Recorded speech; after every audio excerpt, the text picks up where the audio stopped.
Art is life. That's how the saying goes, isn't it? And if that is in fact true, what does art tell us then about life, about what it is to be human?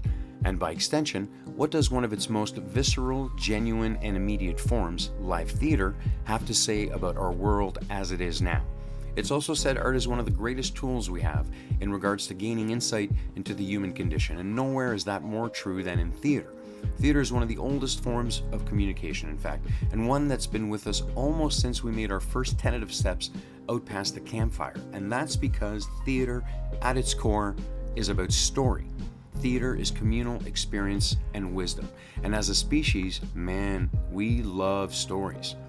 That's truer today in the days of unlimited content and streaming than ever before.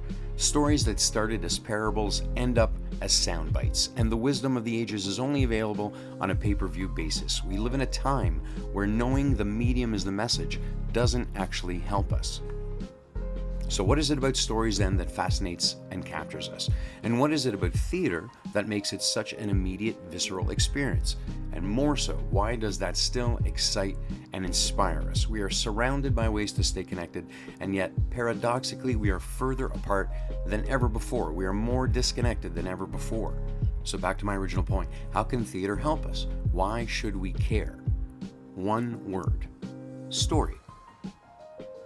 Rosanna Saracino is an acclaimed director, dramaturge, writer, and producer, and she also happens to be my sister. Mind you, she's not only a master of story, but a full-on force of nature.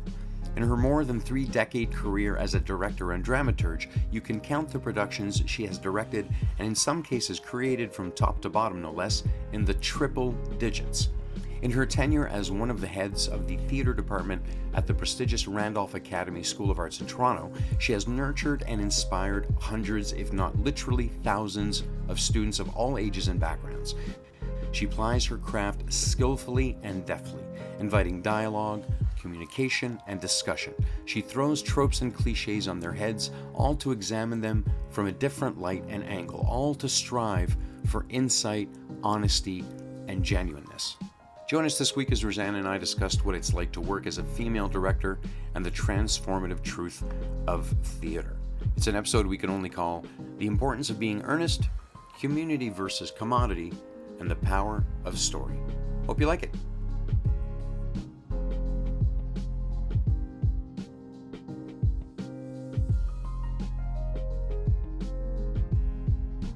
Hi, Rosanna.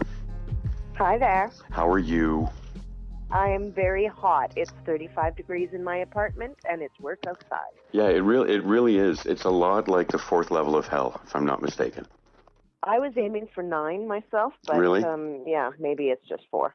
Is 9? What's the level of hell for 9? What happens on 9? Well, it's just the worst possible heat. No, but you know how like every level is for something. You know what I mean? Like 4 is for like people who double park.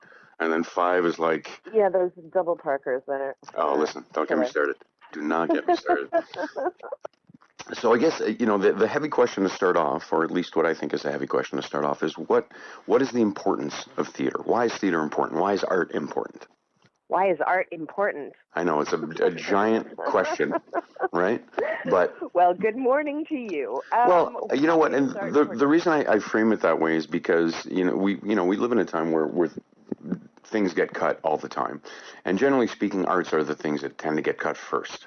There's not as much of an emphasis on, I would suggest, on arts as there are on, business-oriented kind of careers.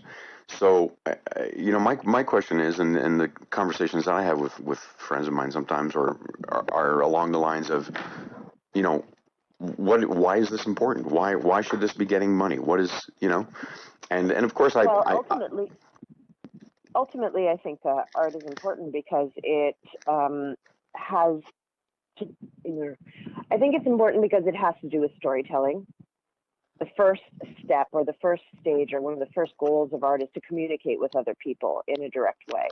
And so whether that's painting or whether that's photography or whether that's theater or whether that's film, you're striving to communicate something of what it means to be human to other human beings. And ultimately, to me, that means engaging in an act of creating a sense of community. So I think that's what the primary importance of art is. So it's almost, I mean, in regards to theater, then it's almost like it harkens back to Grecian times, right? Because it was a real event when there was a play or a performance of some kind. Literally, the whole town would come out, and you don't, Absolutely. right? And you don't really see that now. And it's treated much more as a commodity, which is, I suppose is understandable based on the society we live in. But the idea of art becoming a commodity, of it being just another product, runs counter to what it actually is. So having put on in your career, literally, 500, 600 shows or whatever the number is, how do you reconcile those two things, right? Because at the end of the day, I'm not trying to be crass, but everybody wants to be paid, right, for what they can do, and that's a pretty natural inclination. Well, I think people should be paid, absolutely. Exactly. So, and in fact, no, sorry. So, just to finish that thought, can you speak to the idea of art as a commodity, as it being a product, and does it devalue the product? Does it change the perception of the product?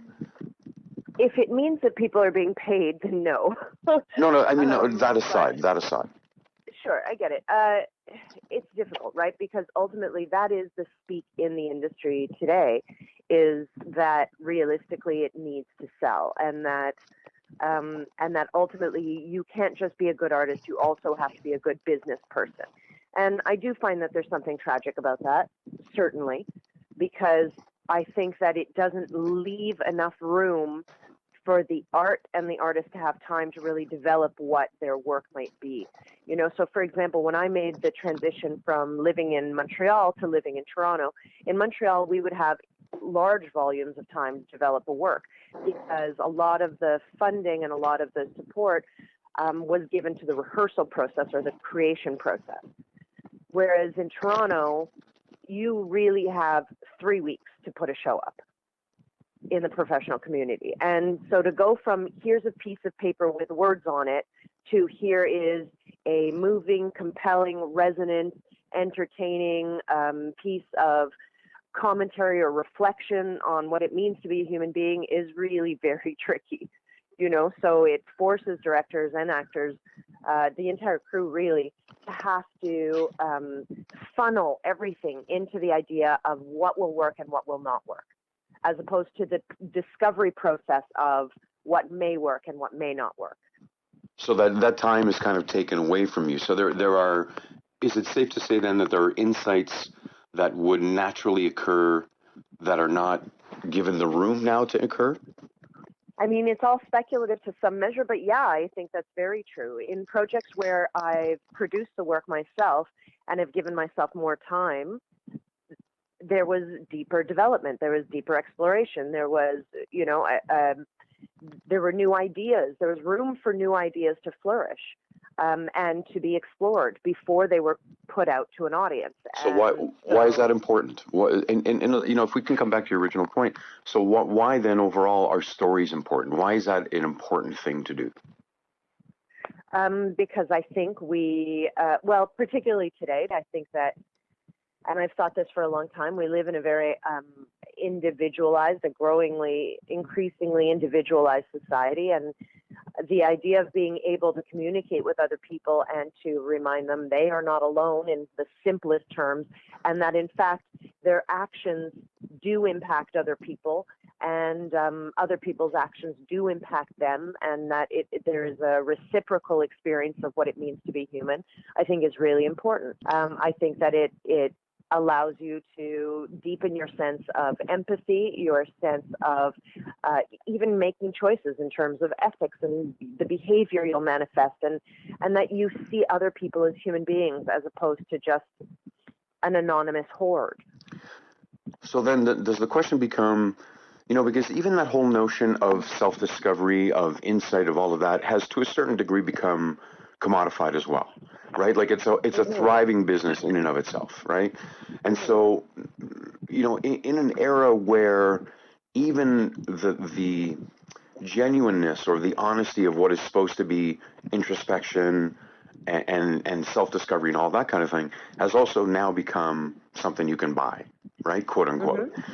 So how do you remain true to the message? How do you, how do you know that when you're performing or when you're putting together this piece, that it's just not, because I mean, I obviously know you, but for the sake of our listeners, they don't know you, right? They don't know what kind of artist you are unless they've actually seen your work. I know from having watched, many of your performances or many of your productions, that there's always, what I find interesting about your productions, Rosanna, is that there's the production itself in terms of the music and the actors and the movement and the choreography and all of that. But your subtext is never heavy-handed. It's never, the point of this is written on this hammer, and I'm going to hit you in the head with this hammer. You know what I mean? Like there's no, I'm going to bludgeon you over the head with the message.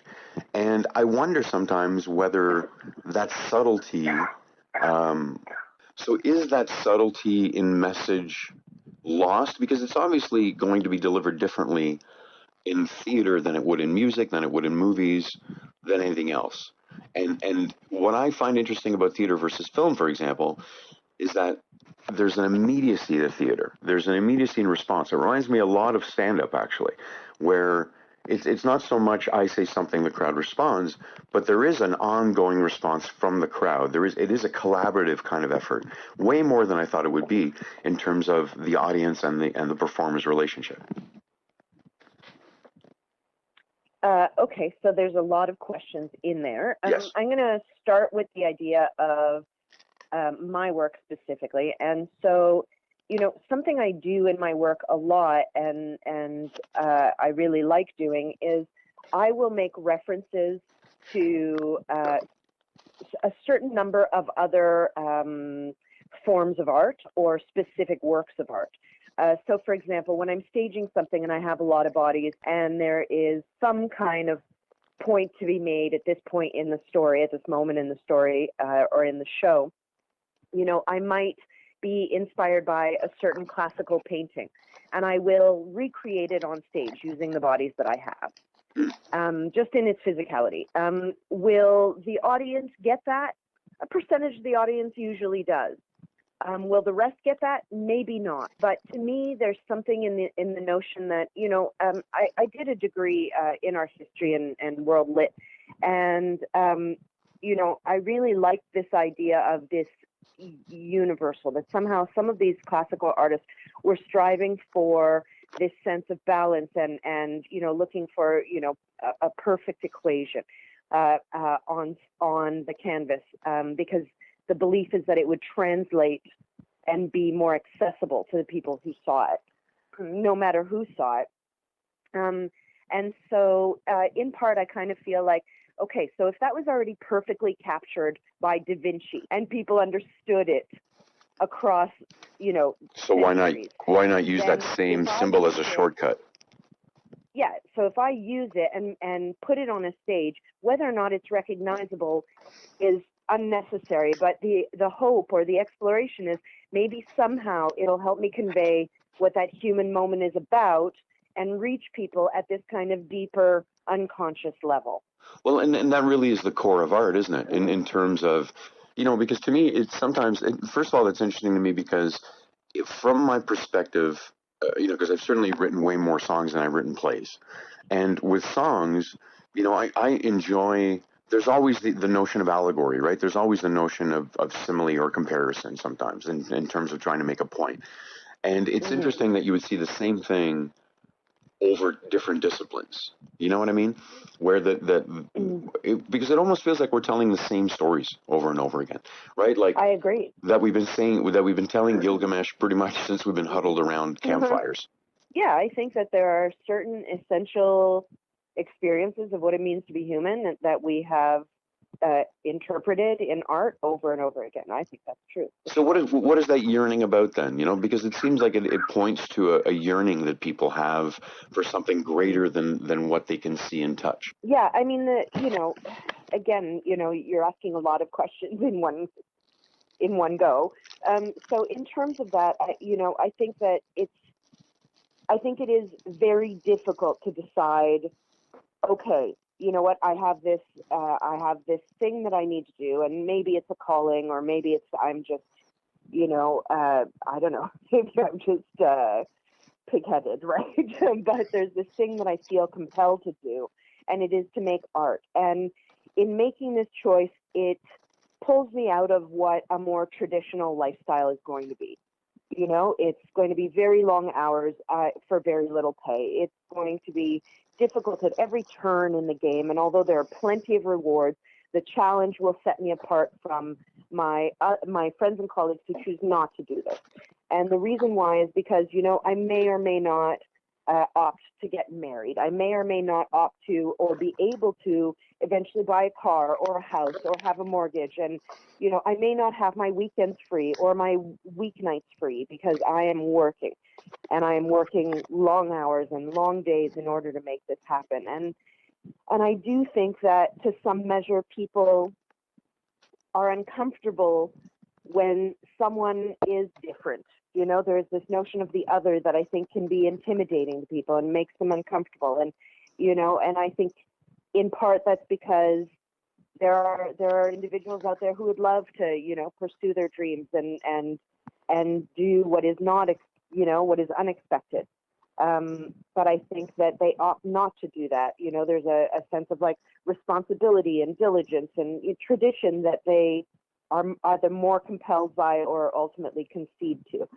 And I think it makes it hard to understand why someone would do this for years and years and years for what they perceive as very little reward in traditional senses. And so, you know, you used what I thought was interesting there is you used the word compelled when referring to yourself. You know, so Yeah. it's not, and you know, what I find myself oftentimes trying to describe to my friends or explain to my friends is that it's not, to a certain degree, it's not a choice, right? To a certain degree, it's not that you're like, hey, I'm choosing to be, you know, poor for 35 years. You know what I mean? Like, it's not so much a choice as it is, there's a part of me that feels, and I'm not to speak for you, but for me, there's a part of me that feels empty if I don't practice that. There's a part of me that doesn't feel important if I don't practice that. That doesn't feel valid or fulfilled or whatever the case. Is that what you're referring to? Yeah, I mean, the thing is that maybe it's the way that my life has unfolded, or, you know, I don't know. I was drawn to the theater from the beginning and from as young as I can remember. You know, I can remember there was a children's theater company that did a show in my grade school. And I remember they were setting up in the gym and we were not allowed to go to the gymnasium while that was happening. We had to wait till it, you know. And that was Théâtre Zulitaire? Exactly. Okay. And so I remember being like 4 years old or 5 years old. I was in kindergarten, and I asked to step out to go to the bathroom, and I did that. And it wasn't that I had to go to the bathroom, but in fact, I was so compelled to see what was happening in the gym. I had no idea why. And I remember walking the long hall and down the stairs and down into the gymnasium area and cracking open the doors. And there was this huge activity going on, all these people setting up what was going to be the stage. And even then, and I know I probably did not have this measure of realization associated to it at that age, but I felt like I understood what was going on, and I felt like I was at home, and I felt like it was magic. And that stays with me to this day. You know, it was a calling. It really was this sense of like, I must do this. I want to do this, because I felt more at home and have continued to feel more at home, more alive, more human in those spaces than I have felt anywhere else in my life. And the interesting thing is, in terms of full circles in life, and whether or not there are possible markers in life that show you're on the right path or the wrong path, when I was doing my second undergrad in theater, in terms of life coming full circle, I was having a hard time at a certain point. I wasn't sure about what I was doing. I wasn't sure about where I wanted to go. I felt lost in some regards. And so I went up and spoke to the props master at our school. That was at Concordia. And I just felt really compelled. I needed to build something with my bare hands. And again, you know, it's an artistic desire, but I had to build something. And he was not convinced. You know, he saw me as a little like punk rock rebel, and he wasn't convinced. So he asked me to convince him. He told me to come up with a design for a certain piece that was potentially going to be part of a show. And so I did this design. He agreed to let me do it. And it was a full standing lamp inspired by Tiffany. And I had come up with a way of, through using a bunch of resin and dyes, to create a false Tiffany lampshade and lampstand using a similar technique that Tiffany used in terms of a layering process. And he was overwhelmed, had me build it, but still appeared to me very unconvinced, was still very tough with me about it. And I stayed after hours. I built it night after night after night until finally it was done. And he and I got to talking. And I ended up discovering that night, he asked me why I started theater. And I told him the story about the Théâtre du Lutin when I was a kid. And he started to weep because he had founded that company. Wow. And I was like, oh, everything is right at this moment in my life. That's remarkable. I'm exactly where I need to be and doing exactly what I need to be doing. And there is a lesson in this. I need to keep it with me. And so in part it's that, right? Like, it's like, how can I ignore that or betray that experience? But that doesn't mean I haven't questioned it along the way. There have been plenty of times where I thought, there are some traditional things that I would like to have.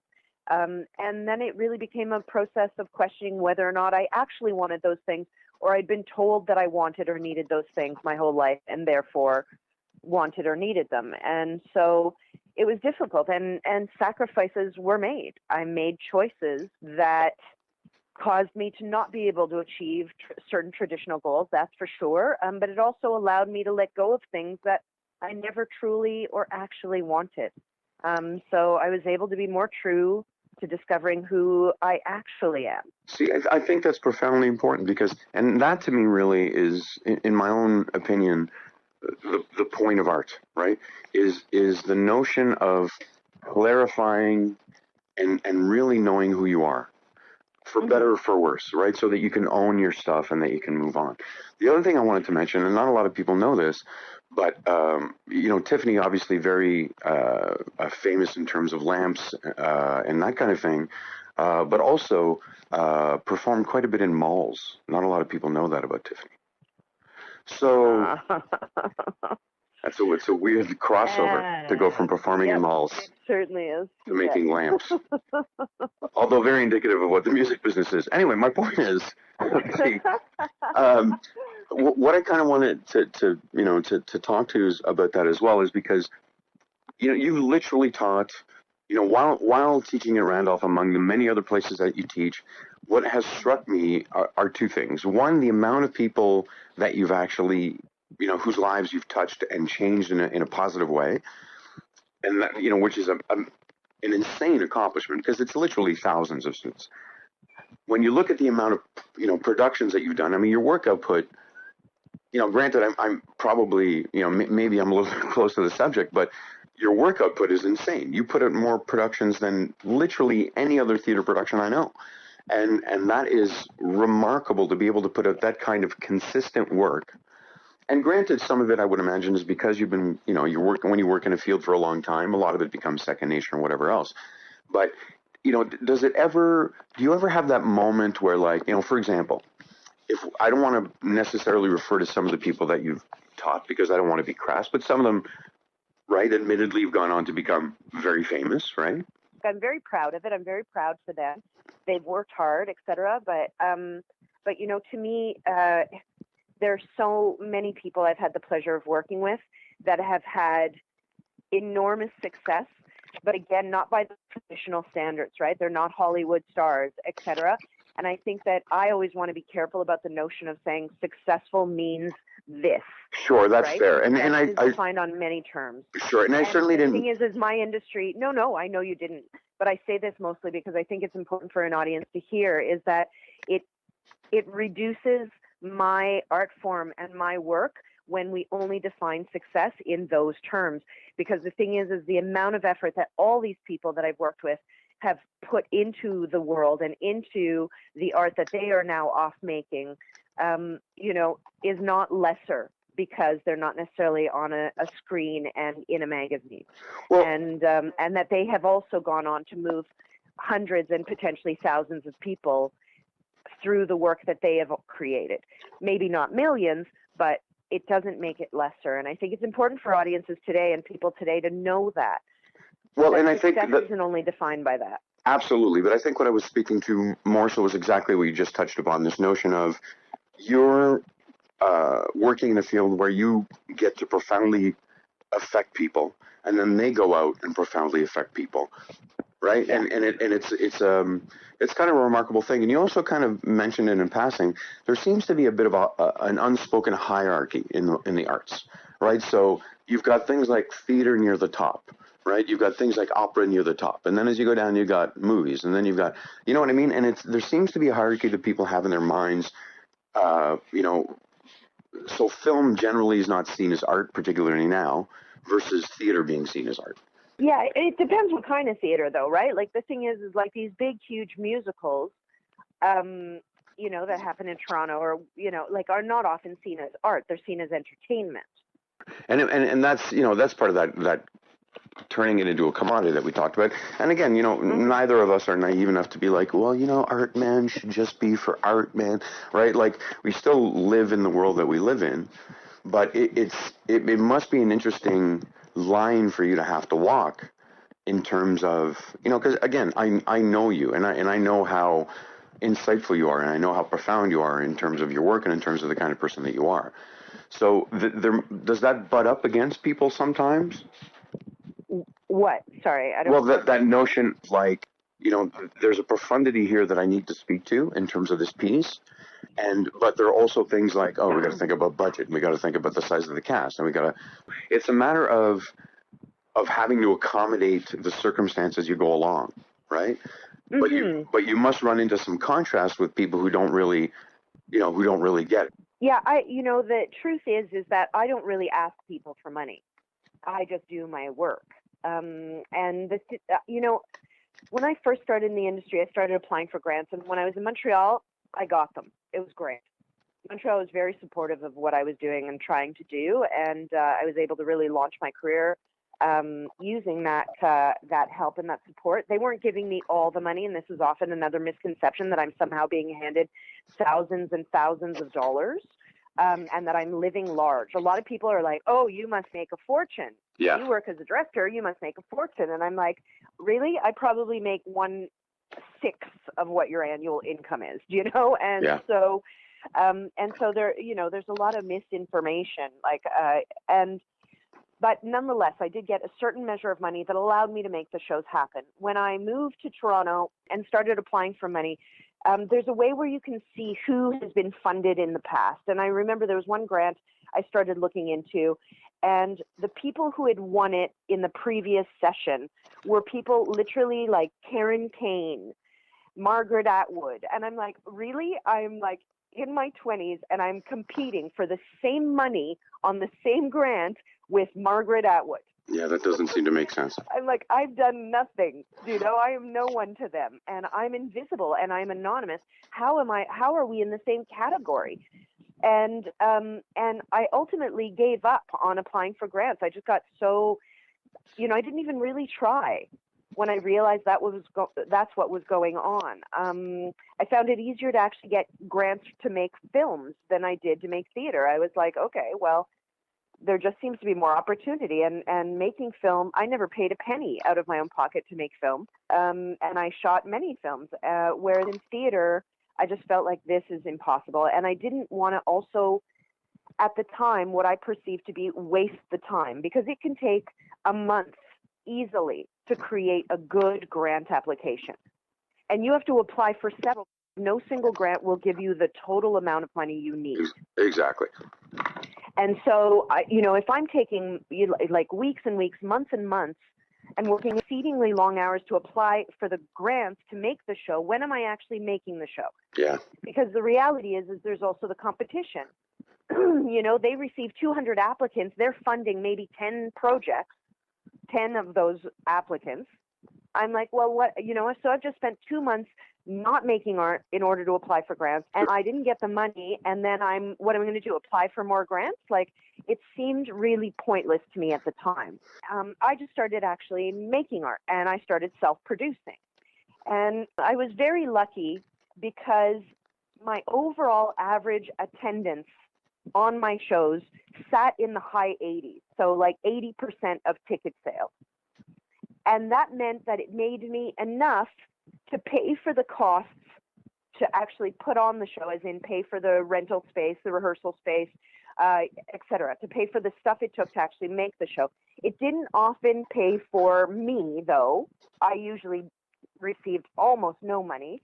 And it didn't pay the artists what they were worth either. The actors involved, the designers involved, the stage manager, et cetera, the production manager. It didn't pay those people enough, right? So none of us were making the money if we were taking the money from the box and paying for the stuff that we needed to make the show. But I did commit to that way of doing it for a while, you know?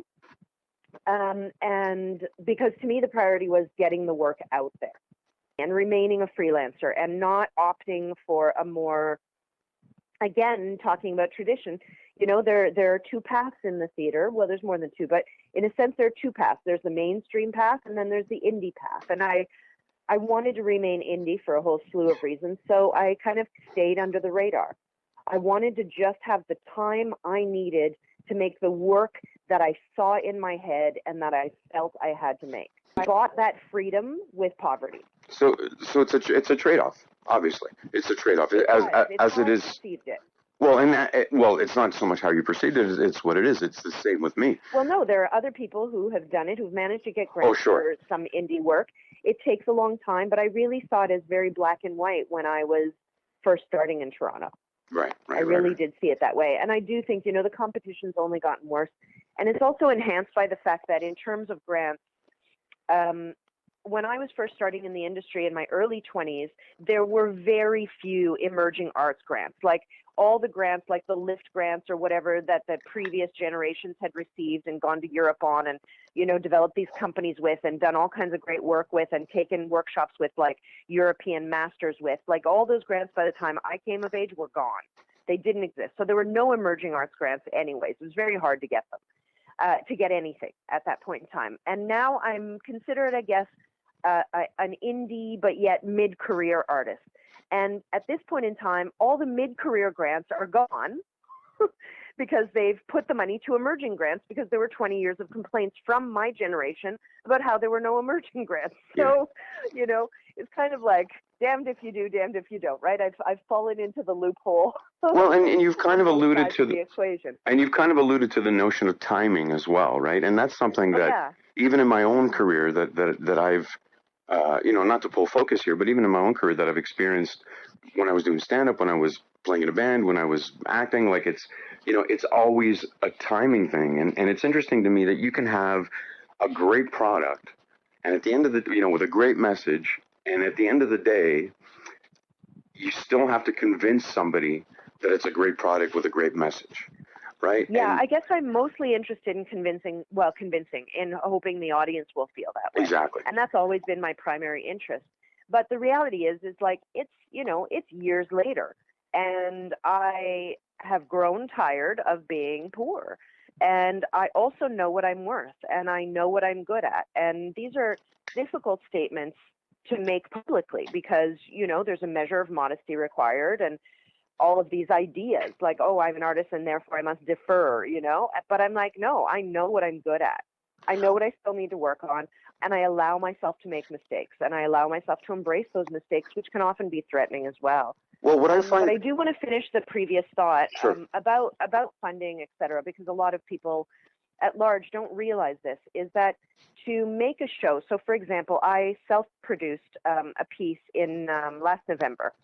And there was a cast of 15 people. So the 15 people have to be paid, if we think about it this way. I had a stage manager. That person has to be paid. I had a lighting designer. I did costume and props myself. I did set myself because I knew I was on a very limited budget. But nonetheless, ideally, people would be in those roles and they would have to be paid for those roles, right? Production manager, poster designer, paying for the posters, paying for the rehearsal space because minimum 3 weeks, but I wanted more than that. I wanted 5 weeks to rehearse it. Paying for the venue itself, to rent the venue. And you need to imagine that to rent a venue with nothing attached, just to rent a venue for a period of a week can cost you upwards of $2,000 just for the building you're going to do the show in, right? And you put it all together, and my budget, if I was paying everybody what they are actually worth, and we're not talking a lot of money here, we're talking about a couple of $100 a week per person, right? What they are worth by current union standards, or a few $100s a week per person. By union standards, what they are worth, it would cost me to run that show for 1 week, it would cost me $85,000. Well, that seems a Now, I little crazy. clearly did not pay $85,000. It sounds like a lot of money, but it's like you think, okay. Well, it is a lot of money. Minimum of, the venue's a minimum of $2,000, right? You have upwards of 20 people you need to pay for a period of 6 weeks. So think of the salaries for 6 people. I'm just elaborating the fact that, like, theater is expensive if we are going to pay people, and this is why it becomes a very difficult profession. But it's also Because less most expensive people than will not film. Oh, it's way less expensive. I talk to my Right. my film friends, and they laugh about the fact that I'm having trouble wrangling a $50,000 budget or a $60,000 budget. And having worked in film myself, like, for example, I've done some wardrobe for film.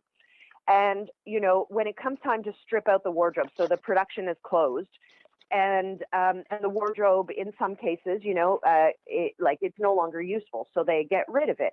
And I will see, like, men's suits that are like $3,000 to $5,000 that have the tag still on them, right? It's a very different industry that way, right? Like, you can spend $5,000 on a suit that nobody wears in the film industry or the television industry, but in theater, that $5,000 can mean the difference between somebody doing a whole show or having a full salary. Or Well, and we should clarify, though, that we're talking, difference. we all are, to be fair, we're talking about major film versus independent film.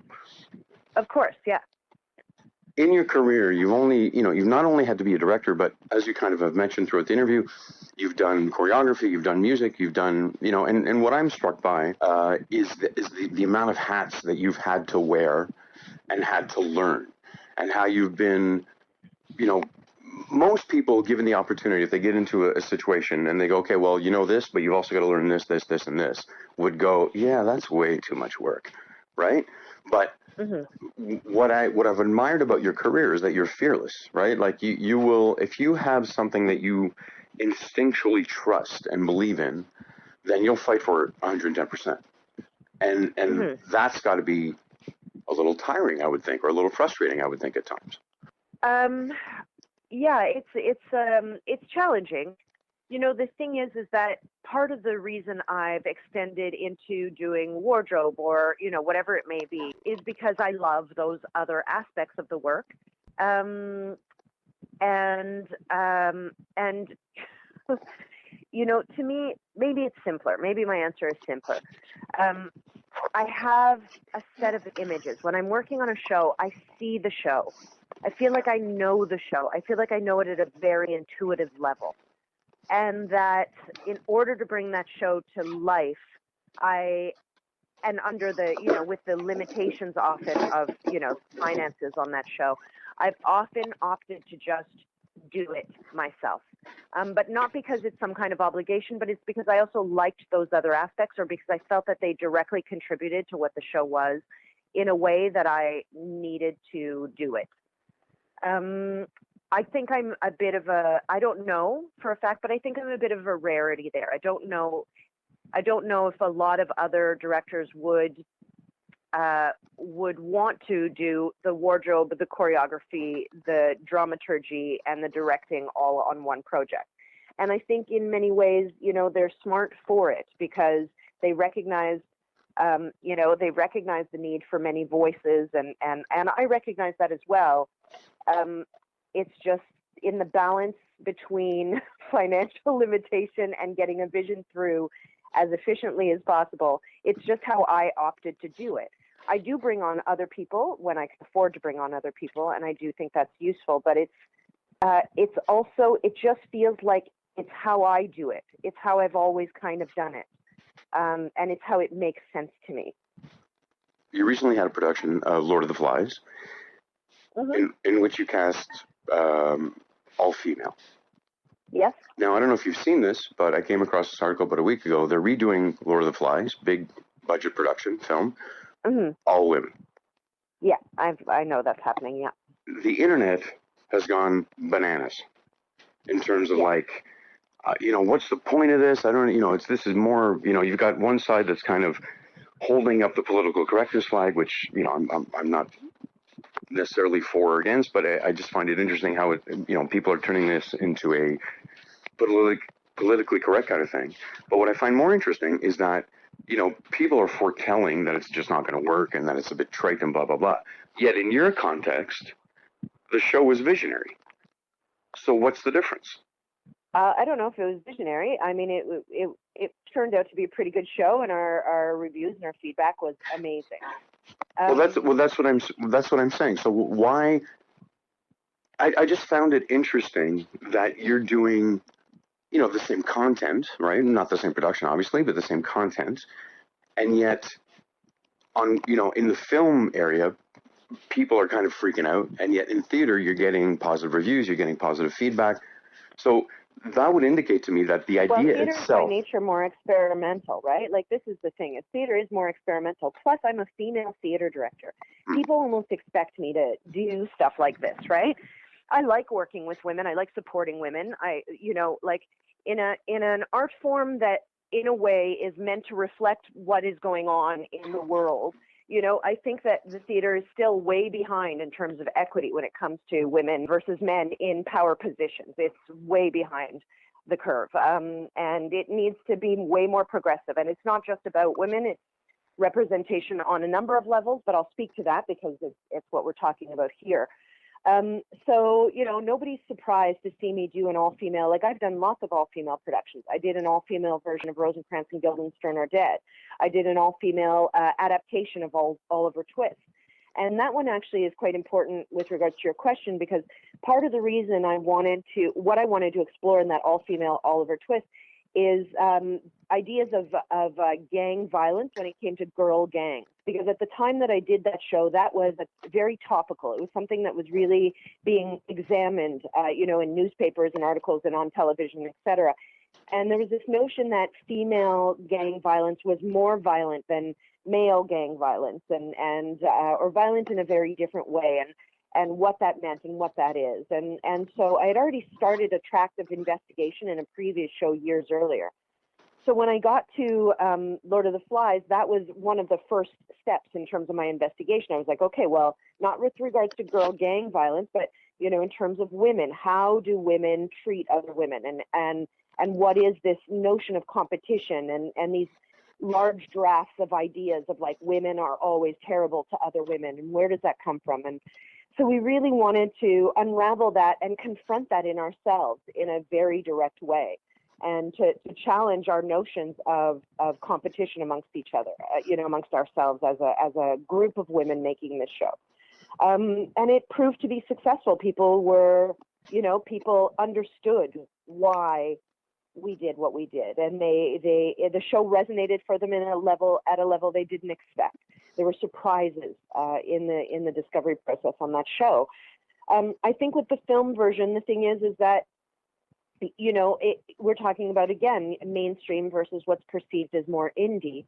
And so in the mainstream, it has always been a problem to suggest that women should have representation in a broader context, or that we should take these male classics and do anything female with them. Like, look at, the studio didn't even have the balls to hire, like, female director on it. Yeah. It's two men that are spearheading this project, and it's like, why is that? Why is it we're gonna be ballsy here and make an all-female Lord of the Flies because there's a current of female empowerment going on in the world, but we're not going to be quite ballsy enough to give a woman the power position, actually put her in the driver's seat so that she can comment on what this means. Right? I don't disagree, but I wouldn't qualify it as ballsy.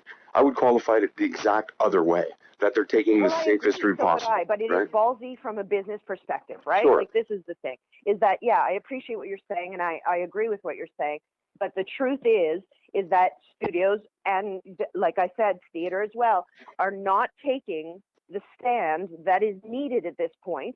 It is shameful how what the numbers are on male directors working in our industries versus female directors. It is shameful what the discrepancy is. And, I really just, that's why I'm saying it's, why can't they actually stand up and say, this is what we are going to do, and we're going to put it in the hands of a female director. But I can't tell you how many committees and how many meetings and interviews and discussions. A lot of theaters are being put to task, for example, in this day and age of representation.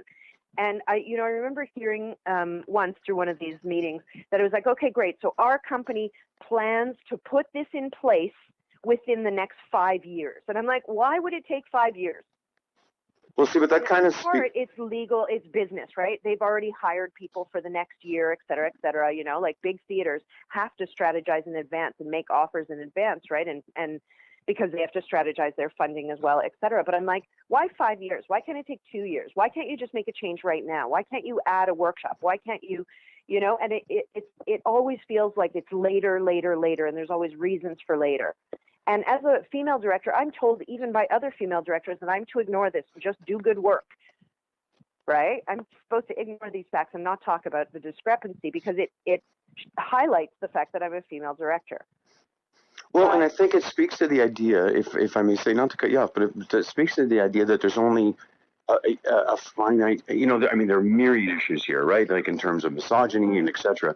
But there seems to be this kind of underlying feeling that there's only so much work to go around. And I remember running into a fellow actor a few months back, and they were like, oh, you always look so busy and you're posting all this stuff. And so I had to clarify that, first of all, the majority of the stuff I'm posting, I'm doing for free, right? Second of all, I went out and made the work. And I'm not saying that as in, hey, look at me. But at the end of the day, isn't that what it is? Like, if there isn't something there that appeals to you, then go and make the work. Go make the work you want to make. I agree. I mean, that's something I speak to when I'm teaching, right? I say that to my students a lot. It's like, don't wait for somebody to give you your life. Go out, make the work. Because we're not helpless, right? Like, we're not helpless against. Absolutely. But I also think that at a certain point, you have to recognize your skill level and your expertise and what you bring to the table and not work for free. But there's a shame there. That you have to stand up at a certain point. But if we can speak to that for a second, because arts have always been the if I can put it this way, like the bastard child, right? Math, everybody loves math, right? Everybody loves chemistry. You know what I'm saying?